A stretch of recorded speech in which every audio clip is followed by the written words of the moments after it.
Welcome to Vignesh traders అండి. ఈరోజు Ertiga కార్కి డీకార్బనైజ్ చేసామండి.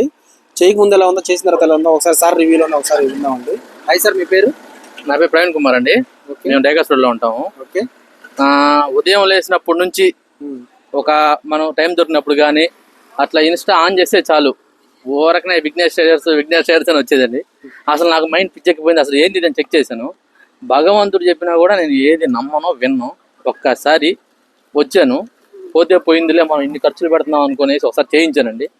చేయించిన తర్వాత ఎలా ఉంది అని అంటే, రోజు నేను ఇదే వెహికల్లో డైలీ తిరుగుతూ ఉంటాను కాబట్టి నాకు ఫస్ట్ హాఫ్ అన్ అవర్ చేశారు, హాఫ్ అన్ అవర్ 35 minutes చేశారు. ఒక 20 minutes వరకు స్మోక్ నార్మల్, ఒక అది వైబ్రేషన్ అనేది నార్మల్గా ఉండింది, సౌండ్ ఇంజింది. బట్ 20 minutes తర్వాత కొంచెం చేంజ్ అయింది. నా చేంజెస్ నాకు అర్థమైంది. నేను బండి పక్కనే కూర్చున్నా చైర్ వేసుకొని, దీని కథ తెలవాలని. తర్వాత 25 నిమిషాల నుంచి సౌండ్ మారింది ఇంజింది. అప్పుడే నాకు అర్థమైంది, ఓహో ఇది వర్క్ అవుతుంది, ఓకే వర్తబుల్ అని.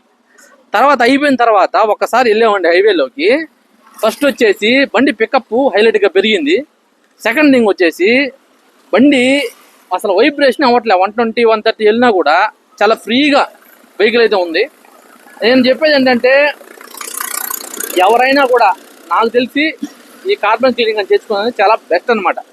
ఎందుకంటే మీకు ఒక్కసారి మా సార్ నెంబర్ ఉంది, నా నెంబర్ కూడా ఇస్తాను. ఇప్పుడు మీకు మెన్షన్ చేస్తాను నెంబరు. ఒకసారి మీరు వచ్చి చేయించుకున్న తర్వాత, ఎక్కడైనా కాదు ఎక్కడైనా సరే కార్బన్ క్లీన్ మీరు చేయించుకున్న తర్వాత మీరు బిఫోర్ ఆఫ్టర్ చెక్ చేయండి. మీకు కానీ రిజల్ట్ ఉంటుంది. ఇంకోటి కూడా, మీకు తేడా తెలియకపోతే అప్పుడు అడగండి. ఓకేనా? అది సార్ నాకైతే మంచిగా అనిపించింది sir. Thank you. So much అన్న. Thank you.